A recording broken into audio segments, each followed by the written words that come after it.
Welcome to Ask an Atheist, FFRF's weekly web show. I am your solo host for the day, Andrew Seidel. I'm FFRF's Director of Strategic Response and a constitutional attorney here at FFRF.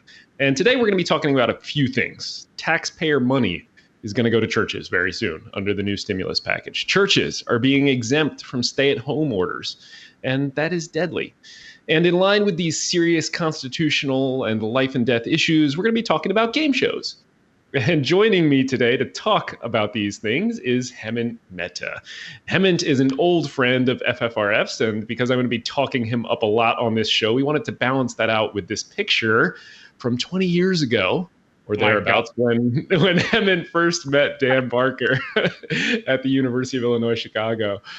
So thanks for that picture, Dan. Hemant is the editor of The Friendly Atheist. He is a brilliant public speaker and an advocate for secularism. He actually spoke at the FFRF convention a few months back when we were still allowed to get together in person.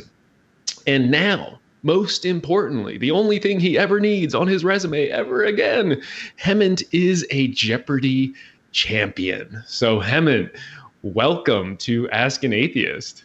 Hey, thank you, Andrew. You need to burn that first picture, though. I can't. It's digital. Now It's online. It's forever. Yeah, sorry. Now we're going to talk about Jeopardy, and I probably a lot. I'm very excited about it, and I imagine we're going to get a bunch of questions from the viewers. But I do want to touch on those sort of two serious topics first, and you've been writing a lot about both of them. The first one I think that people may not know about is that our government is set to give out millions, perhaps billions of dollars to churches. For people who don't know about this, this is the CARES Act. This is the Coronavirus Stimulus Act. It includes paycheck protection and some unemployment provisions. Basically, this is an oversimplification, but businesses, nonprofits, including churches and other religious charities, are going to be able to take out forgivable loans, pay church salaries, pay church mortgages with those. And all the secular groups are looking for ways to challenge this and to stop this from happening. Hemant, you've been writing about it a little bit too. Yeah, in theory, it's supposed to help, again, all small businesses. They're now including nonprofits because everyone's pretty much had to let people go. And you understand why they would want to, help those salaries, still pay for those salaries, still help those businesses stay afloat. But when it's a church and you're giving them money, what you're basically doing is saying, let's have taxpayers fund the promotion of your religion, when you're not just, paying the salary for the janitors who are cleaning up the church, but the pastors who are there to promote religion. And I believe the Small Business Administration that is overseeing this actually has rules in place saying nothing they do is meant to promote or endorse religion. So they're basically saying, yeah, we have rules, none of them matter. No, you're exactly right. And so the Freedom from Religion Foundation, American Atheists, the American Humanist Association, a bunch of secular groups got together and we wrote a letter to the Small Business Association last week pointing out, here are all these rules that you have in place which will not let you give these loans to churches, to religious organizations. And they're just saying, yeah, we're completely ignoring those. We're not going to pay any attention to those.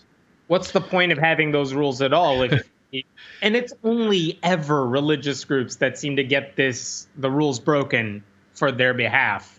And of course, the people who would benefit the most from this money are predominantly Christian organizations that are going to be able to take advantage of this. So, I mean, what is this if not a government promotion of religion using taxpayer money? I mean, you're absolutely right. And, those rules that the SBA has in place, they were put there after long deliberation when we were not in a crisis to uphold the Constitution. So we shouldn't just throw them aside all of a sudden. Now, a couple other things to point out. You've done, I think, a good job of conceptualizing it. If you listen to a lot of the narrative around it right now, it's all about equal treatment. Well, we can't discriminate against churches, but that's wrong from the beginning. You have to step back and see what's actually happening. The government is using its coercive taxing power. It's taking money out of your pocket and giving it to religions that tell you you're going to hell, with which you fundamentally disagree. And that is actually not allowing the government to tax people and then turn around and give it to religion. That is one of the most basic tenets of religious freedom. It's why we have the First Amendment and separation of state and church in the first place in America. Right. And even if you're working for a church that might benefit from this sort of money, I mean, the one thing I'm worried is that there's not going to be enough government oversight into where this money is going, how it's being used. But on the other side, even if there was proper oversight, if you work for a church, why do you want the government telling you how to operate, the things you do?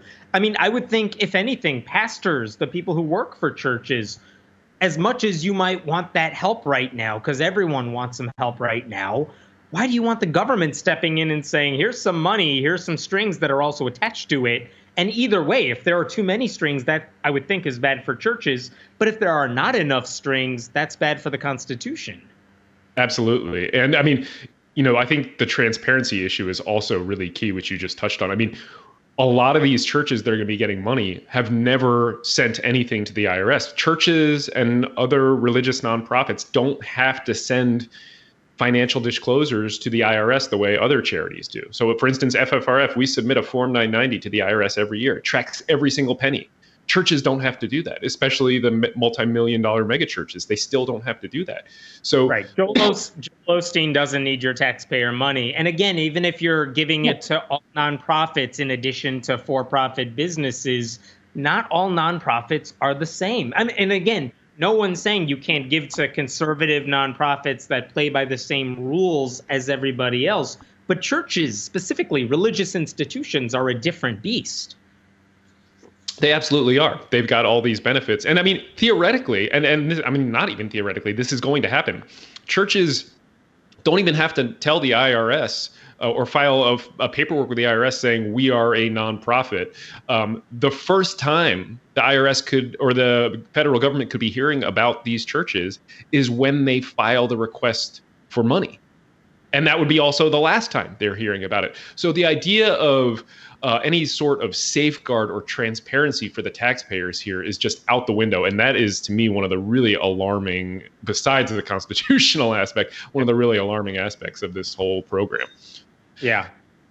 And I think again, people should just... It's really hard to even criticize it because, yeah, there's this ethical side of it, which is what you're pointing out, that, to anyone who cares about church-state separation, that should mean something. But of course, the spin on this is going to be you just want, Christians to suffer, as if arguing for separation here is somehow anti-Christian instead of neutral. Exactly. And we do have a good question from Christina Beasley on this. She asks, is the government giving subsidies to nonprofits like Planned Parenthood? And so just a little bit more on the structure of these. Basically, they're forgivable loans is the term that they're using. So you ask for the money, the government loans it to you, and then never asks for it back is how I understand it. As I do believe that it will be available for groups like Planned Parenthood. I haven't heard much about that. Have you, Hemant? I have not heard anything differently either. I think it is open to all nonprofits, regardless of your position, even if it's something, this administration might not like. That's not the problem that I have heard when it comes to this particular bill. Nor me. So let's assume that for now it is going to Planned Parenthood as well, which is at least a little bit of a pleasing aspect of it. Okay, so topic number 2, we want to talk about churches being exempt from stay-at-home orders. So obviously everybody's by now familiar with the stay-at-home orders. I think it's 41 states now have them. Vast majority of citizens in the country, I think it's like 91%, are under a stay-at-home order. Except that some states, for instance, Florida, are exempting churches from these orders. And this is lethal, and we actually have now the data to back it up. So in Sacramento County, California, 30% of all the confirmed COVID cases are tied directly to worship services. Mm-hmm. And we have even better data for South Korea. 60% of all the cases in South Korea are tied to people who were to one particular church cluster. In fact, one person who attended 2 worship services infected as many as 1,200 other people. There's a county in Alabama, Lee County, I believe, Alabama, which has rates that are equivalent with all the surrounding areas. And the health officials trace that back to one church service with less than 10 people. So even a small gathering like that, 10 people, can have a big impact. And, there are some, for instance, the Wisconsin stay-at-home order exempts churches, but only up to 10 people gathering together to worship. So that is problematic too. So it's just viruses do not discriminate. They don't care about where you're congregating. They just are going to they don't care about holy ground. They're going to go from person to person no matter what. Yeah, I don't want to take credit for this because I didn't make it up, but I got it from somewhere. I heard someone compare it to saying it's like having a sign at a pool that says "Don't pee in the pool." But if you want to pee in this one particular area, it's totally fine. It's like, it doesn't matter. It's going to infect everybody. We're all going to have to deal with it. So the idea that a church exemption is somehow allowed in an otherwise like universal stay-at-home order, it just doesn't make sense. And again, that is not anti-Christian. That is not anti-religion. It's the same reason churches have to have fire extinguishers and exit signs. Like, regardless of what you do, you are part of this community, and there are some rules we all have to play by. And the response you're hearing from some of these pastors and supporters who are like, oh no, I'm going to hold Easter services, is that it's their religious freedom, or that the government can't take away their religious rights. Like, no one is taking away your rights. This is about public safety. It applies to all of us. It doesn't make sense when you and me and everyone else has to quarantine, but a church decides to meet and put everyone at risk. We're all quarantining so we can all be safe. It doesn't make sense for a church to say, yeah, but we're the exception to the rule. No, that's not how it works. And your right to religious freedom does not include the right to risk other people's lives. It never has. It never will. We're getting some good questions on this. Darren Gold asks, exempting churches, so why not baseball games or Ozzy concerts? He's godlike to millions. And I want to ask you a follow-up on this too. I think one of the things that I'm starting to notice is that a lot of these orders use essential businesses or essential functions, the word essential, to handle the exemption. And then they'll either throw churches in as essential or not. And I think that phrasing is muddying the waters a lot. I think that the churches take umbrage. How dare you say that we are not essential? We're out here fighting for people's souls, and it misses the overall point, which is just that getting together is the problem. It's not really the essential aspect. I'm wondering if you have any thoughts on that, if you're seeing that kind of same line as well. Yeah, I think that phrasing is the problem, essential services, because they're suggesting that if churches are not included, it's like the government saying they are not essential, which is so beyond the point. Like, I'm sure if we could stop people from going to grocery stores, that would be ideal too, but we can't because people need food. So that is like a risk we have to deal with. But again, risk we don't have to deal with, let's not. I mean, schools are closed. And again, this isn't stopping people from having church. Like, if you believe in God, I promise you, he can hear you even if you're more than 6 feet apart, or if you're at home. Pastors, every single one of these pastors who seems to be complaining, the weird thing is, like, all of the ones I've covered on my site seem to be fine with the live streaming capabilities. They know how to do it. Have the technology in place to do it. It's just that they would much rather be martyrs for the cause than actually understand public safety. I would love to see those pastors who say, we are an essential service. Just once, I would like to hear them explain from my perspective, from your perspective, what is the risk? Do you understand how COVID-19 spreads? I would love to hear them explain it before they explain why they should be exempt. That's a conversation I would listen to. Yeah, I don't think they can do it. I don't think they understand what the problem is. And so they just think this is people making up rules on the fly when it's not. Yeah, I think that's a really I would very much like to hear one of them try to do that. And just so people know, the Freedom from Religion Foundation has been all over this. We sent a letter to every single governor in the country explaining why these exemptions are both unconstitutional and lethal and also immoral for that matter. We also sent a follow-up letter to Governor DeSantis in Florida, who exempted all churches, preempted all local orders, pointing out that basically doing it for this pastor who you've covered extensively on your blog. Do you want to talk about what's his name, Brown, a little bit? Howard Brown, I believe, is the guy we're talking about. You know, the weird thing is, for a couple of years, whenever I've written about him, it's because he was doing something kind of silly. It looks silly. He's doing revivals that are all people just laughing uproariously for like 2 minutes. He's kind of just a joke. He's there to mock. And now he is doing something like lethal, where he's like, no, we are going to have services, but don't worry. There is social distancing. Families can stay together, but other families are 6 feet apart at least. And yet there's video of his services where nobody is that far apart. And I believe he hired Matt Staver, who is Kim Davis's lawyer, that woman, the clerk from Kentucky. Like, Matt Staver is now his lawyer saying, no, this is about religious freedom, which, going back to what you said, no, this has nothing to do with that issue. This is about public safety and whether, should one pastor have the right to put everyone in harm's way?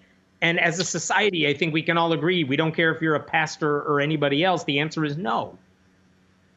I certainly agree. And I mean, this is a guy who also said, I believe, and I think you covered both of these stories, if you have enough faith, God will multiply your rolls of toilet paper. He said, you know what is really weird? I have not written about this yet, but I have noticed it. There is a group of like super ultra fundamentalist, independent fundamentalist Baptists. And they're usually, every time I write about them, it's because there's a whole bunch of these pastors of relatively small churches who just say the most horrible, outlandish things. And yet all of those pastors have been posting YouTube videos lately saying all the right things about the virus, saying we are not going to hold church. This virus is serious. We need to social distance. And I've been in shock. Like, how are you guys the voices of reason in all of this? But yay, I guess, because you're right. Well, on that note, one of FFRF's just inveterate enemies, I mean, we disagree on everything, is First Liberty Institute out of Texas.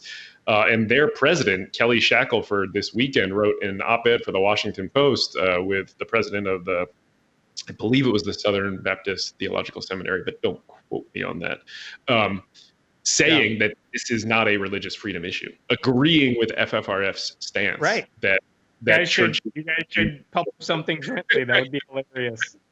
I mean, we are quoting him now in our letters, and I should let everybody know, too, we're going to move on here in just a second, but FFRF is going to be launching a resource page on our website, ffrf.org, later this week that gives you, as a citizen, resources to fight back against both stay-at-home orders that exclude or exempt churches, and enforcement actions that would exclude or exempt churches. So, for instance, your governor might have included churches, but the local sheriff might be saying, well, we're not going to enforce it against this church.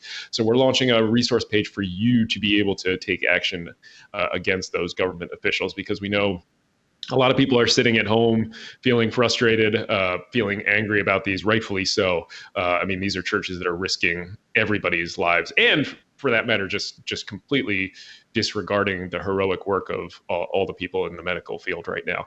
So we're going to get you to hopefully be active on this front very, very soon. And we got one question from Jane Frank before we move on. If you can't stay at home from church right now, aren't you really just worshiping a building and not a God? I mean, it's an interesting point. Like, if you actually have to be in that building to do your worship, is it really the God that you're worshiping? Yeah, I think there are many pastors who have said this in the past. Basically, what is church? Wherever a few of us gather, that is a church. And so the point is, it doesn't matter where you meet. It's what you're doing. It's what you're thinking. It's what you're saying. Okay, good. By that logic, stay home. Do it from there. Like, there are plenty of Christian arguments that these same people love to make in other situations that you could easily apply here by their own logic, by their own, by their own arguments. And yet, for some reason, they've decided to I don't know, play hero in their mind. And again, it's putting their own congregations at risk, not to mention the rest of their communities. So we do have a couple more questions on this front. So I'm going to take them. Normally we'd take all questions at the end, but it's just me and you today. So we're going to go off script. So Micah, Cornice asks, if churches defy the stay-at-home orders in their state and a ton of people get sick from attending and die, can the churches be charged for gross negligence? So a few things in there. I think basically what you're asking, Micah, is could churches be held civilly liable for violating these orders if they hurt and end up killing people?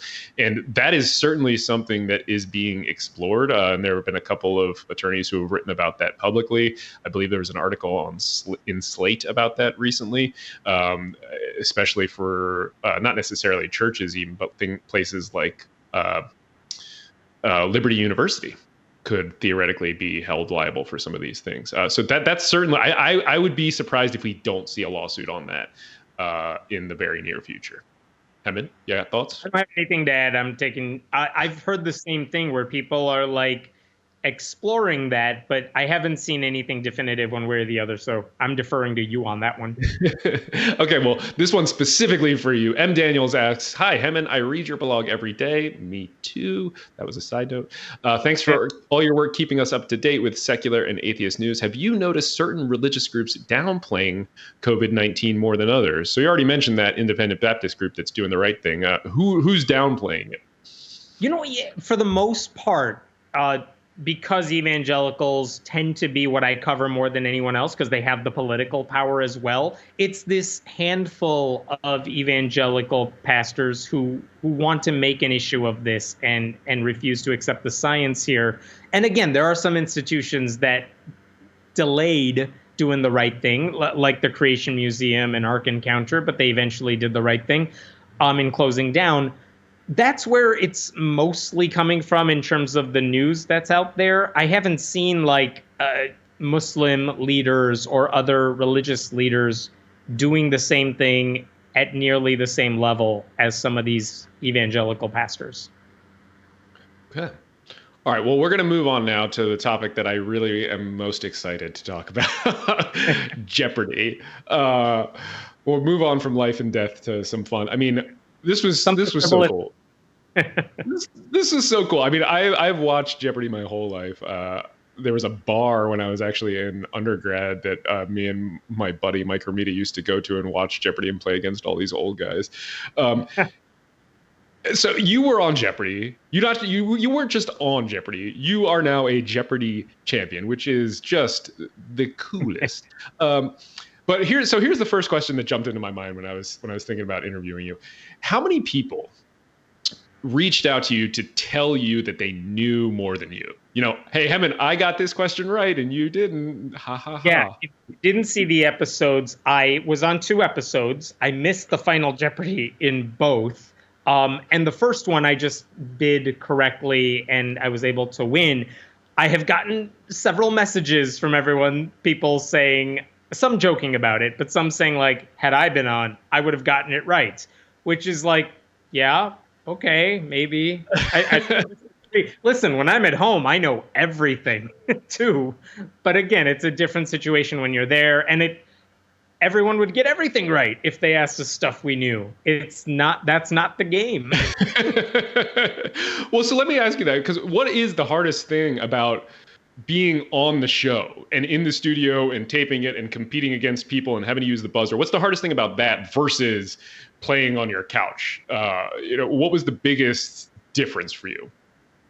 I think the thing that struck me as surprising more than anything else, because all the other things like the buzzer, you can kind of anticipate ahead of time, or at least try to practice. I was in a room with about a dozen people. Like, this is backstage before they start filming. I was in a room with a dozen people. All of us are about to live out our dream, right? and it's very possible that anywhere between like 6 and 11 of us are going to go home very unhappy. We're about to have our dreams crushed, and some of us in that room are going to be crushing those dreams. And I can't remember the last time I was in a room where, like, this is the highlight of so many people's lives and also could be the worst day of some of their lives. That's a weird thing to think about because, like, and also the idea that everyone there is smart. That's not surprising. You made it on the show. But it really is such a crapshoot. None of us know what we're going to be asked until we start playing and they start filming. And I remember the first Jeopardy board I saw, the first half of my first game. I'm looking at that saying, I don't know any of this. And this is a nightmare waiting to happen. Like, ask me stuff that I kind of prepared for, and none of it was stuff I had anticipated. And it's just like, okay, I just got to play defense for like 15 minutes of the show. That's also horrifying because, like, I thought I was at least prepared and I clearly wasn't. But how do you anticipate that? So that came as a little surprise, but because you don't know if it's going to go your way or not. I mean, as much as it's a game of skill, there really is a lot of luck involved. Well, how did you prepare then? What does preparing for Jeopardy look like? I can tell you what it was for me, which is I had about 6 weeks to prepare. And the thing that I did more than anything else is there was an online archive of basically every game. And I just started binge playing nice. Those old games, just kind of starting today and just going backwards in time where I'm just like going through every answer and question, right? And just seeing, do I know it? Do I know it? If I don't know it, let me look it up. Let me see tangentially, what else do I need to know about that subject on the off chance they might ask about it again, and figuring out what are the categories I really don't know anything about. So for me, there was a lot of, I need to know a lot more about geography and history because those are not my strong suits. I need to brush up on Shakespeare. I memorized every world's capital. They asked about none of them in the games I played. Things like that you can kind of study because, like, world capitals, for example, odds are you're not going to get a category where they're like, here's the capital, tell us the country.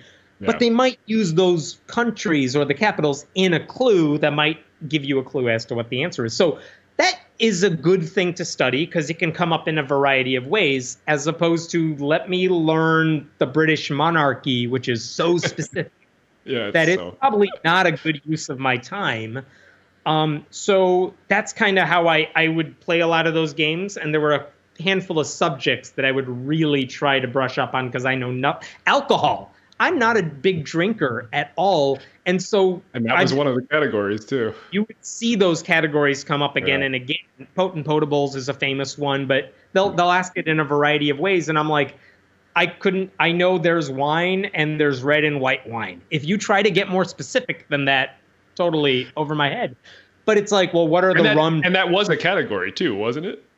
That turned out to be a category, and because I studied, I knew like a couple of the answers there. I was going to say, I remember you getting a couple of them. But yeah, hang on. You knew what you didn't know, which really is why you are now a Jeopardy champion. Because the final category, or the final Jeopardy category on your first game, was Canadian geography, which no American knows anything about. Okay, let's be honest. The weird thing about that is, if you asked me to name the provinces in order, I could do that. I did not know really what they were asking in the question, and so it was a hard question. If you asked me like, oh, they're asking for like two of the middle provinces, I could have made an educated guess, and I couldn't even do that in time. But you're right. I didn't know the category well, and I was down by a little bit. So I'm like, well, my options are, if I know the answer and get it right, odds are the person who's beating me is totally going to know the answer. So I lose either way. And if I don't, and if like she doesn't know the answer, there's no way I'm going to know it.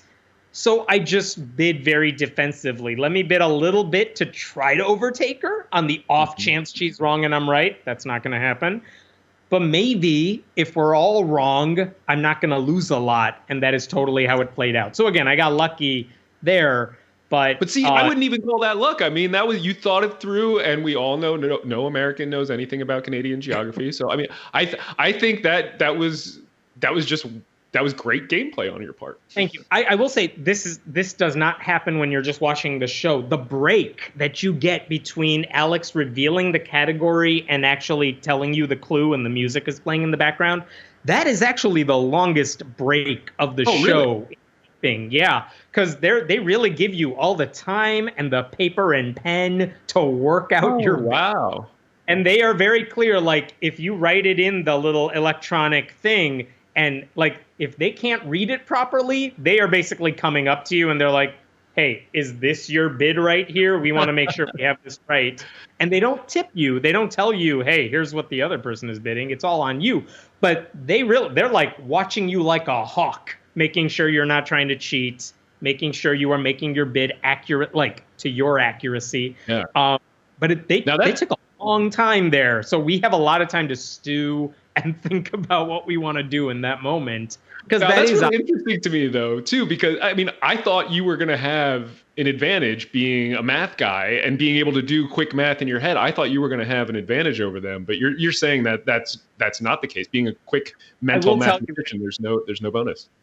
For that game where I won, I knew exactly what I was going to bid very quickly because I didn't feel like I had much of a choice. But again, they gave you many, many minutes to work through that because they know this is your make or break thing. And especially if you're in third place, if you're in second place, you have to be right about what you want to bid, because who cares if you get it right if you're not bidding right? So they really did. I mean, I'll tell you, they gave us contingencies too. Write down your number. We're going to verify it with you if it's not totally clear. But also they said, hey, for all of you on stage, you can all write down on your screen the word what.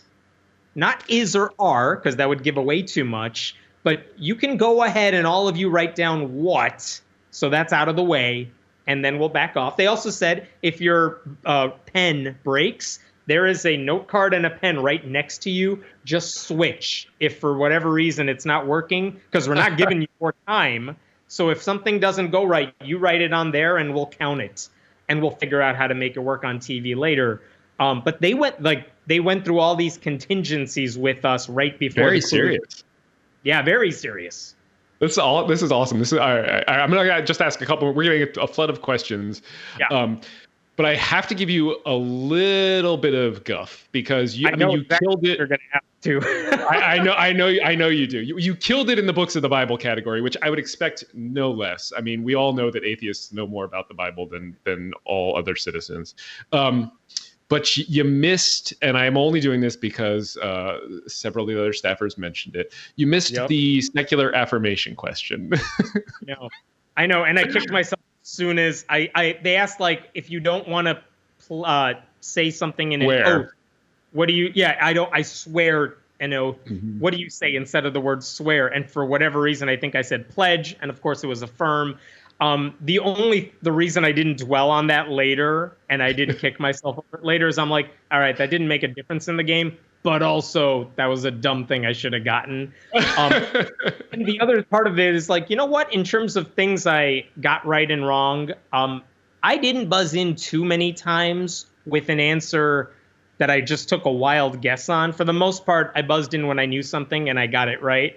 And that was one where afterwards I'm like, oh, come on, I should have known that. Believe me, I knew that answer the second I gave the wrong one. Okay, so I'm gonna. That's all I'm gonna say about. I thought you did a phenomenal job. Jenny Workman is asking, are you going to put Jeopardy winner on your resume? And I mean, I presume that's just going to be your resume from now on, just Hemant Mehta Jeopardy winner and nothing else.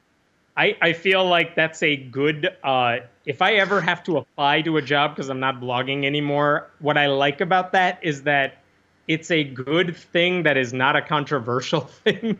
Like saying I'm an atheist blogger will not get me many places, you know what I mean? But saying you're a Jeopardy champ is a cool thing. I just don't have anywhere to use that right now. So I don't really know where I'm going to parade that information anywhere. Okay.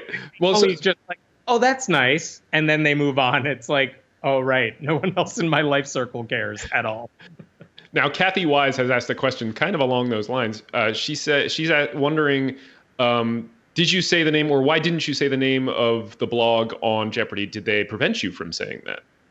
They didn't outright prevent it, but they did say to all of us, by the way, listen, if you work for a company, we don't want to know the name of your company. Mm-hmm. Don't say that. So that's why everyone gets described as like, here's a lawyer, here's an attorney, here is a financial consultant. They never say the name of the company because you're not there to shill for your own stuff. And it's kind of like on reality TV when they blur out the names or brands on shirts and stuff like that. Right. They even told us in terms of, I didn't get a lot of stuff from the show beforehand in terms of it's not like they say, here's what you prepare, but they did say when it comes to clothing, just don't wear brands. Make sure you're just wearing this type of shirt, this type of top. But we don't want to see any brand logos or anything like that, which again, makes sense.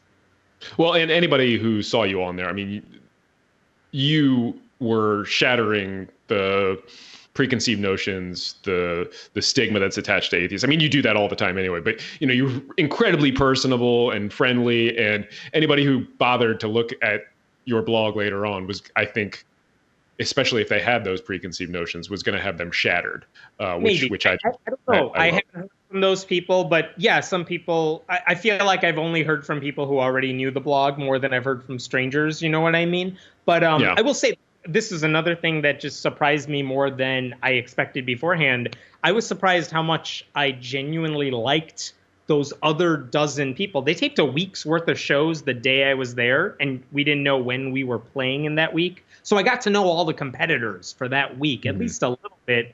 And if you're not playing, you're sitting in the audience watching. And like, I thought in my head, like, oh, I'm totally going to walk in like you're all going down, or I hope you all go down. And no, that wasn't the case. Like, I'm genuinely like friendly with a few of the people I played literally against. Like, they're really sweet people. I like them. I'm still talking to them. And the people I had we didn't cross paths on the show, they were just really interesting to talk to backstage. So I was surprised by how much I liked kind of everyone who was there. Because again, we're all nervous. This is a very big deal in all of our lives, at least for that short period of time. But it's like, oh, like everyone here is sweet. We all had lunch together during the break, and everyone was really nice and friendly too. So that was surprising and kind of awesome.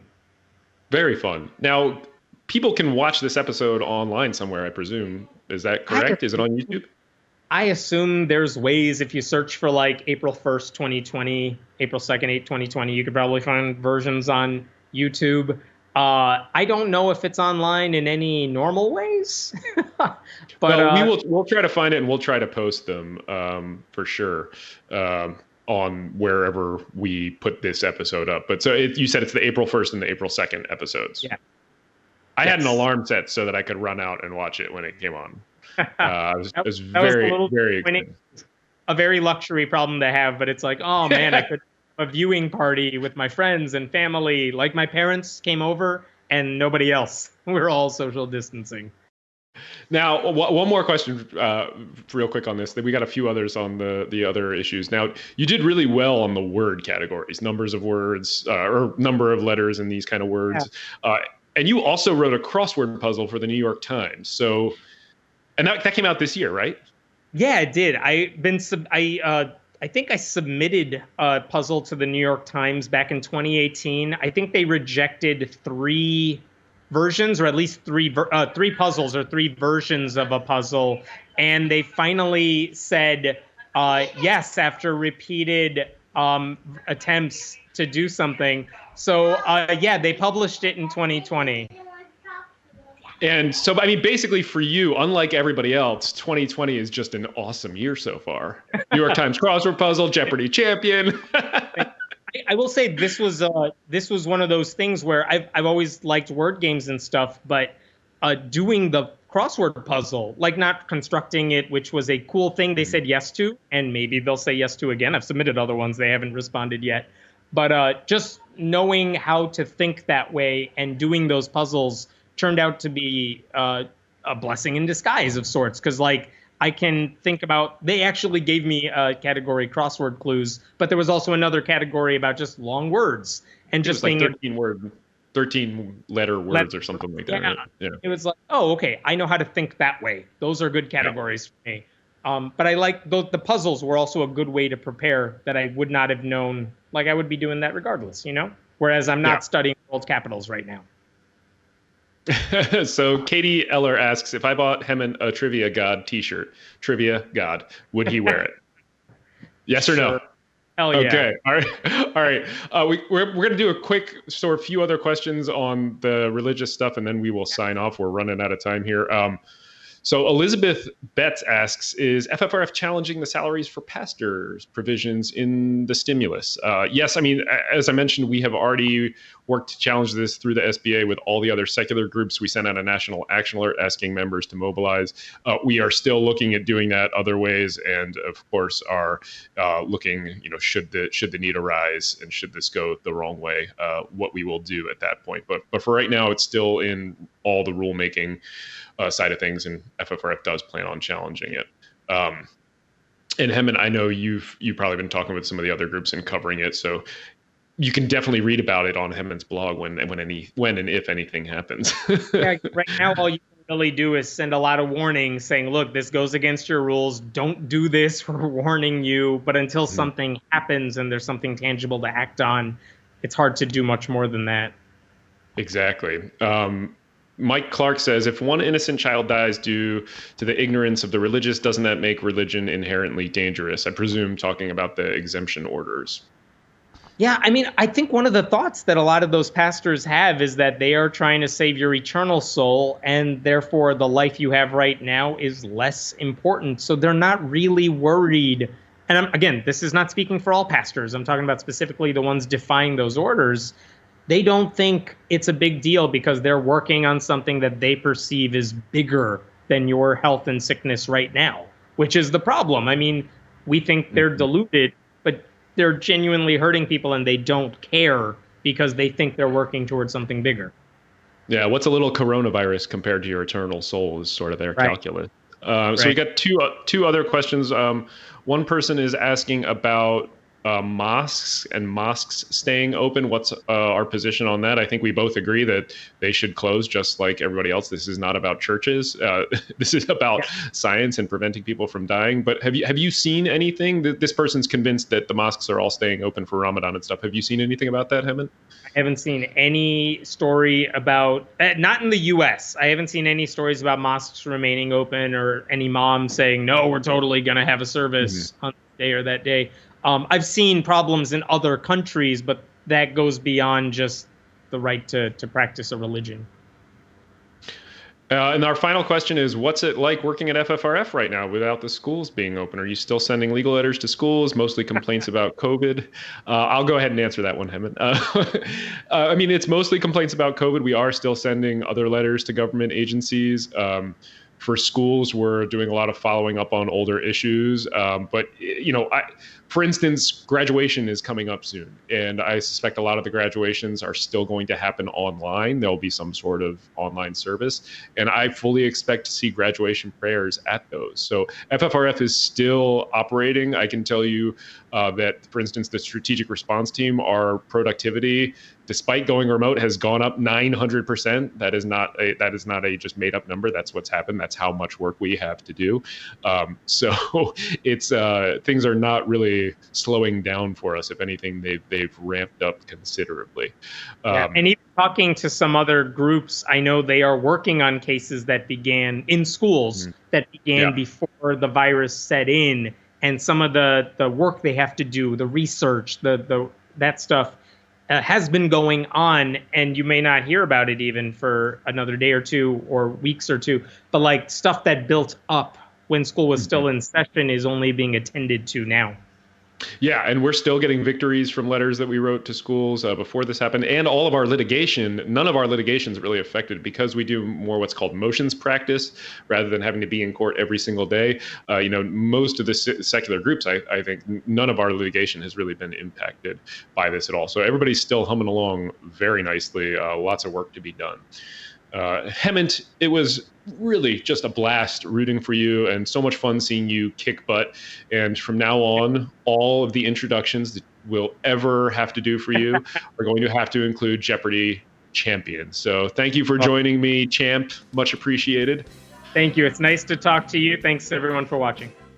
And just so everybody knows, Ron Reagan, the star of the blockbuster FFRF commercial that you've seen during political debates, is on this week's episode of Free Thought Matters. He chats with Dan and Annie Laurie, and that episode is going to be available as soon as this live stream ends. So head over to FFRF's YouTube page for that and join us next week for another episode of Ask an Atheist.